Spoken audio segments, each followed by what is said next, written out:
الرحمن الرحیم الحمد للہ رب العالمین وصلی اللہ علی محمد وآلہ الطاہرین ولعنۃ اللہ علی اعدائہم اجمعین الی قیام یوم الدین وقال اللہ تعالی وهو اصدق القائلین بقیۃ اللہ خیر لکم ان کنتم مؤمنین۔ موضوع گفتگو علائم ظہور امام زمان علیہ الصلوۃ والسلام، اور ہماری اس گفتگو کا عنوان ہے آخر زمان میں ایران یا قوم کے حالات، اور خصوصاً ہم اپنی اس گفتگو میں ذکر کریں گے سید خراسانی کا، شعیب بن صالح کا اور سیاہ پرچموں کا، اور آخر میں اس روایت کا ذکر کریں گے کہ جو مولا امیر المومنین علیہ الصلوۃ والسلام سے نقل ہوئی اور اس میں اشارے ملتے ہیں IS کی جانب۔ تو پہلے ہم نے توجہ دلائی کہ سیاہ پرچم اور سیاہ لباس کو بنو عباس نے بھی مس یوز کیا کیونکہ یہ سادات کا لباس تھا۔ پھر اس نے اپنے خاندان میں کچھ لوگوں کا نام مہندی بھی رکھا تاکہ لفظ مہندی سے بھی لوگوں کو مس یوز کیا جا سکے۔ تو سیاہ امامے کو، سیاہ لباس کو مس یوز کیا۔ آج کے دور میں بھی سیاہ امامے اور سیاہ لباس کو IS نے مس یوز کیا، ان سے پہلے القاعدہ اور طالبان نے مس یوز کیا، اور وہابی بھی اس وقت سیاہ لباس اور سیاہ پرچم کا ذکر کرتے ہیں۔ وجہ یہ ہے کہ آخر زمانے میں امام مہدی علیہ الصلوۃ والسلام کی نصرت کے لیے خراسان سے سیاہ پرچم نکلیں گے۔ ایک زمانہ تھا کہ افغانستان خراسان کا حصہ تھا، لیکن آج اگر کہا جائے گا خراسان تو اس سے مراد ایران اور ایران کے بعض علاقے مانے جائیں گے، نہ کہ افغانستان۔ بالکل اسی طرح سے کہ ایک زمانہ تھا کہ سندھ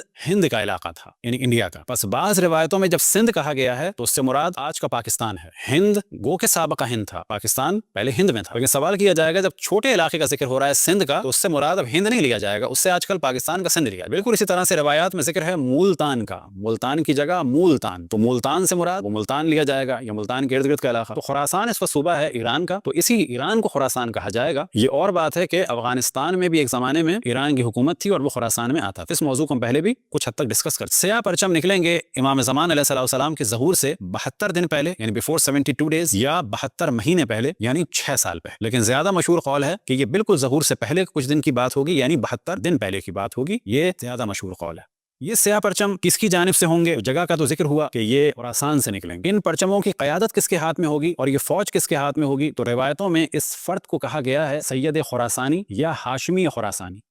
ایک روایت نقل ہوئی عقد الدرر میں کہ جب سید خراسانی سیاہ پرچم لے کے نکلیں گے، تنزل الرایۃ السود التي تخرج من خراسان الى الكوفہ فاذا ظهر المہدی بمکہ بعث الیہ بالبیعہ، کہ جب امام زمان علیہ الصلوۃ والسلام کا ظہور ہوگا تو خراسانی یہ پرچم لے کے نکلیں گے خراسان سے کوفے کی جانب۔ اور روایتوں میں بیان ہوا ہے کہ اس وقت سفیانی داخل ہو چکا ہوگا عراق، اور سفیانی سے مقابلے کے لیے خراسانی یہاں سے اپنی فوج بھیجیں گے، اور دوسری جانب وہ امام کے پاس بیعت کے لیے کسی کو بھیجیں گے۔ اسی طرح سے یمن سے یمانی جو ہے وہ بھی سفیانی کے مقابلے میں اپنی فوج لے کے نکلے۔ اس وقت اپنی گفتگو میں صرف سید خراسانی کا ذکر کر رہے ہیں کہ جو بظاہر یہ لگتا ہے کہ ایک فوج کے سربراہ یا ایران میں کوئی حاکم ہوں گے اس زمانے میں کہ جس وقت امام زمان علیہ الصلوۃ والسلام کا ظہور ہوگا۔ اب یہ کہنا کہ یہ آغا خامنائی ہیں، ممکن ہے یہ وہ ہوں، لیکن تطبیق کرنا جائز نہیں۔ ممکن ہے یہ ہوں وہ، اور ممکن ہے کہ یہ دنیا سے رخصت ہو جائیں اور کوئی اور فرد ہو۔ تطبیق کرنے کی ہمیں اجازت نہیں ہے۔ روایت امام محمد باقر علیہ الصلوۃ والسلام سے نقل ہوئی، ملاحم میں اس کا ذکر ہے، اور یہی روایت اہل سنتی کتابوں میں بھی ذکر اس کا ہوا ہے، اور امام محمد باقر ہی سے ذکر ہوا ہے۔ مثال کے طور پہ نعیم ابن حماد میں یخرج شاب من بنی ہاشم، بنی ہاشم کا ایک جوان ہوگا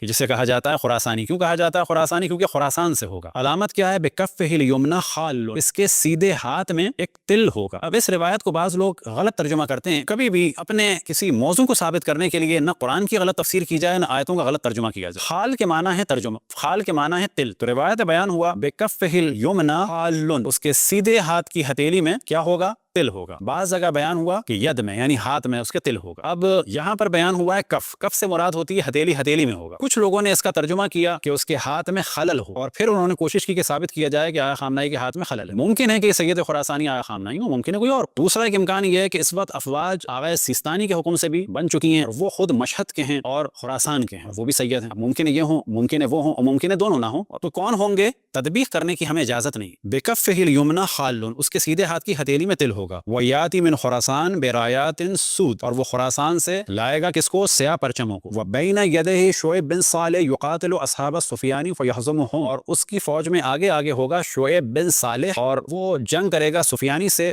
اور سفیانی کو ہرائے گا۔ یہ ہے ذکر خراسانی کا اور شعیب بن صالح کا۔ شعیب بن صالح کے بارے میں ایک اور روایت ہے، عن بزنتی عن ابی الحسن الرضا، یعنی امام رضا علیہ الصلوۃ والسلام سے۔ امام فرماتے ہیں قبل هذا الامر السفیانی والیمانی والمروانی وشعیب بن صالح، غیبت نعمانی باب نمبر 14، اسی طرح سے بحار الانوار جلد نمبر 52 صفحہ نمبر 237۔ تو امام فرماتے ہیں کہ ظہور سے پہلے قبل هذا الامر کون کون ہوں گے؟ سفیانی ہوں گے، یمانی ہوں گے، مروانی اور شعیب بن صالح۔ شعیب بن صالح کے بارے میں ایک اور روایت ہے کہ جب سفیانی پہنچے گا کوفے میں اور آوان آل محمد کو، یعنی آل محمد کے چاہنے والوں کو کو قتل کرے گا، اس وقت ظہور ہوگا کس کا؟ خرج المہدی علی لوائہ، کہ امام مہدی علیہ السلام کا ظہور ہوگا اور ان کا پرچم ہوگا کس کے ہاتھ میں؟ شعیب بن صالح کے ہاتھ۔ تو شعیب بن صالح بھی ایک اہم شخصیت ہے، کون ہے؟ تطبیق نہیں کی جا سکتی، کبھی کسی پہ تطبیق کریں کبھی کسی پہ تطبیق کریں، تطبیق نہیں کی جا سکتی۔ اب شعیب بن صالح کے بارے میں ایک اور روایت بیان ہوئی، یخرج بالرئی، کہ شعیب بن صالح تہران سے ہوگا، کوسج ہوگا، اس کی داڑھی بالکل ہی مختصر سی ہوگی، یقال لہ شعیب بن صالح، اسے کہا جائے گا شعیب بن صالح، فی 4000، اور اس کے ساتھ 4000 لوگ، ثیابہم بیض، ان کے لباس سفید ہوں گے، ورایتہم سود، اور ان کے پرچم سیاہ ہوں گے، ویکون مقدمۃ للمہدی، اور یہ لوگ امام مہدی کا مقدمہ ہوں گے۔ ابھی مقدمہ ہوں گے سے مراد یہ کہ ان کے ظہور سے پہلے ظاہر ہوں گے، یا یہ کہ ان کی فوج کا مقدمہ ہوں گے، یعنی ایک جانب تو ایران سے نکلیں گے، کوفے میں جائیں گے، سفیانی سے جنگ کریں گے، سفیانی کو ہرائیں گے، بعد میں امام کی جانب سے پرچم بھی فوج کا شعیب بن صالح کے ہاتھ میں ہوگا بعض روایتوں کے بقول، اور اسی طرح سے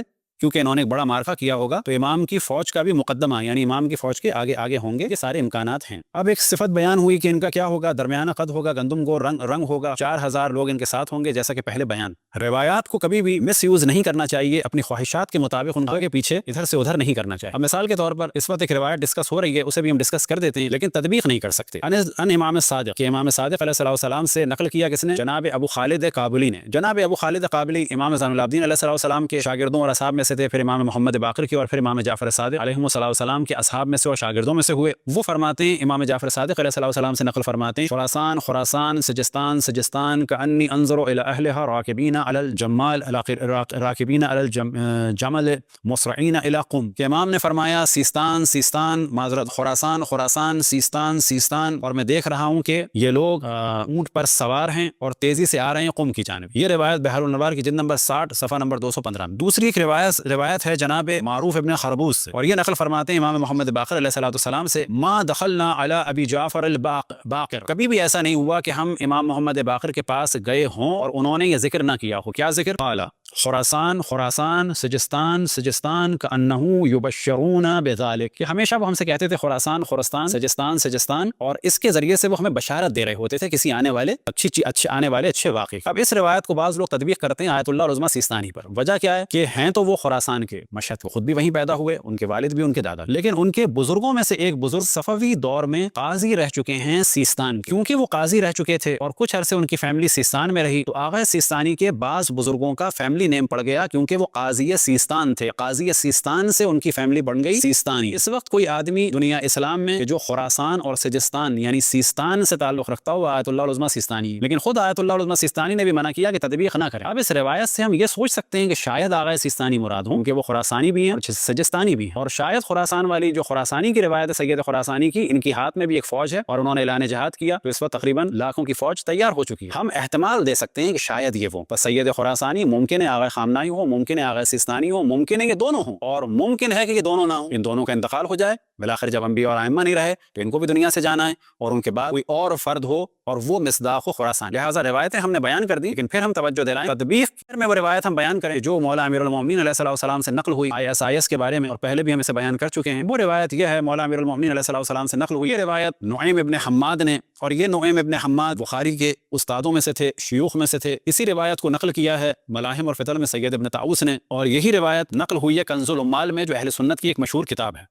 مولا امیر المومنین علیہ السلام سے یہ روایت نقل ہوئی، آپ فرماتے ہیں اذا رأیتم رایات السوء، جب تم دیکھو سیاہ پرچموں کو، فالزموا الارض فلا تتحركوا ایدیکم ولا ارجلکم، تو تم زمین میں ایک جگہ جم جاؤ، اپنے ہاتھ اور پاؤں کو حرکت نہ دو۔ مراد یہ ہے کہ سیاہ پرچم کو یہ لوگ مس یوز کر رہے ہیں، انہیں ہدایت کا پرچم سمجھ کے ان کے پاس نہ چلے جانا، کیونکہ تاریخ میں بھی سیاہ پرچم مس یوز ہوئے ہیں، اور صحیح سیاہ پرچم وہ ہوگا جو ظہور سے 72 دن پہلے تقریباً نکلے گا، جس کی قیادت خراسانی کے ہاتھ میں ہوگی، اور وہ امام زمان علیہ السلام کی خدمت میں اپنی فوج کو لے جائے گا۔ اس کا ہم ڈسکشن پہلے کر چکے ہیں۔ تو امام کیا فرماتے ہیں اذا رأیتم رایات السوء فالزموا الارض ولا تتحركوا ایدیکم ولا ارجلکم، کہ تم لوگ حرکت نہ کرنا۔ بعد میں انہوں نے مولا نے اور کچھ کیفیات بتا دی ہیں کہ یہ دیکھنا، یہ اگر خصوصیات ان میں پائی جا رہی ہوں تو پھر ان کا ساتھ نہ دینا۔ وہ خصوصیات کیا ہیں؟ ثم یظہر قوم ضعفاء لا یعبأ لهم، پھر تم دیکھو گے کہ ایک نادانوں کا گروہ ظاہر ہوگا۔ ضعفاء عام طور پہ جاہلوں کو، نادانوں کو، کم علموں کو کہتے ہیں۔ بعض نسخوں میں ہے ثم یظہر قوم صغار، کہ پھر ایک گروہ آئے گا جو معذرت قوم صغار، پھر ایک گروہ آئے گا بچوں کا۔ ISIS میں عام طور پہ جوان لوگ ہیں، گمراہ لوگ ہیں، چاہے وہ پاکستانی اور انڈین کی لڑکیاں ہوں جو اس وقت یورپ امریکہ سے جا رہی ہیں، چاہے وہ عرب لڑکیاں. اصل میں پرابلم یہ ہے کہ ہمارے جو مخالف مذاہب ہیں انہیں احساس کمتری ہے قیادت کا اور امامت کا. نہ ان کے پاس ایسے امام ہیں جو ہمارے پاس ہیں، نہ ان کے پاس ایسے علماء ہیں جو ہمارے پاس ہیں، نہ ان کے پاس ایسے بزرگان اور رہبران ہیں جو ہمارے پاس ہیں. شیعہ الحمدللہ ترقی کر رہے ہیں، ان کو ایک حسد ہو رہا ہے. تو کوا چلا ہنس کی چال اپنی بھی چال بھول گیا. کبھی انہوں نے ہماری ٹکر میں طالبان بنائے، وہ اپنا منہ کالا کیا. کبھی ہماری ٹکر میں سعودی مفتیوں کو پیش کرتے ہیں جن کا کردار واضح ہے. کبھی ہمارے مقابلے میں ISIS بنائی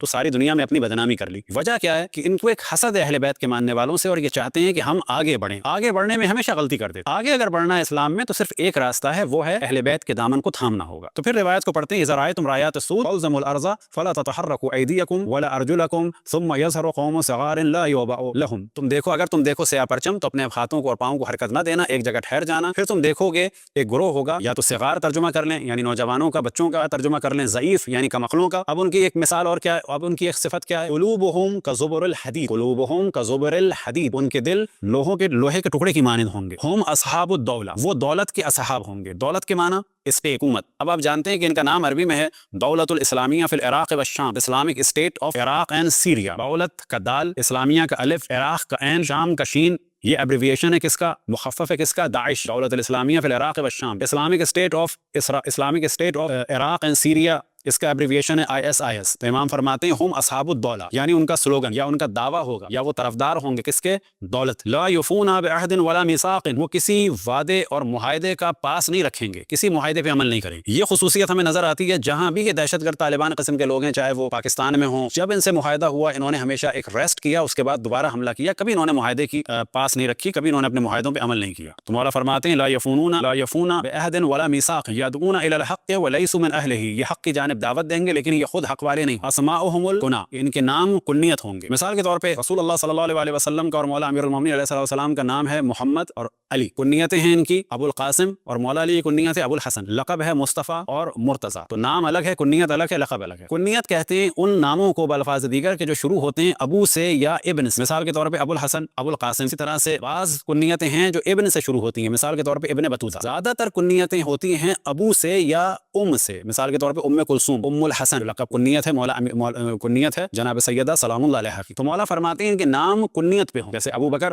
بغدادی، ابو عمر صومالی. نسبتہم القرى، اور ان کی نسبت ہوگی کس سے، قریوں سے، علاقوں سے ان کے نام منسوب ہوں گے. ابو بکر کنیت بغدادی، اسی طرح سے ابو عمر صومالی، صومالیہ سے. ابو زید آسٹریلیائی، ابو عمر برطانوی. تو یہ مختلف ان کے نام ہیں اور آخر میں ان کی نسبت ہے مختلف علاقے. پھر مولا امیر المومنین ایک صفت ان کی بیان کرتے ہیں، شعورہم مرخات کشعور النساء، ان کے بال خواتین کی طرح سے ہوں گے لمبے. حتی یختلف فیما بینہم، یہاں تک کہ ان لوگوں میں آپس میں اختلاف ہو جائے گا. ثم یؤتی اللہ الحق من یشاء، یہاں تک کہ خداوند تبارک و تعالی جسے چاہے گا حق سے نوازے گا. آپس میں اختلاف ہو جائے گا سے کیا مراد، جس طرح سے اس وقت اختلاف چل رہا ہے کس کے درمیان، ISIS کے درمیان اور جبہت النصر کے درمیان. اسی طرح سے اختلاف ہو گیا ہے ان کے درمیان اور ان کے باپوں کے درمیان کہ جنہوں نے ان کو بنایا تھا. آج ان میں اور ان کے باپ کے درمیان یعنی کس میں، سعودی عرب میں اختلاف ہو گیا. اگلے مرحلے میں ان میں اور ترکی میں بھی اختلاف ہوگا، اور جتنے ممالک نے ان کو سپورٹ کیا، اسلحہ دیا، انشاءاللہ ان میں بھی اختلاف ہوگا. مولا امیر المومنین علیہ السلام فرماتے ہیں کہ ان کا اختتام کیسے ہوگا، حتی یختلفوا فیما بینہم، یہاں تک ان میں آپس میں اختلاف ہو جائے گا. ثم یؤتی اللہ الحق من یشاء، پھر خداوند تبارک و تعالی جسے چاہے گا حق عطا فرمائے گا.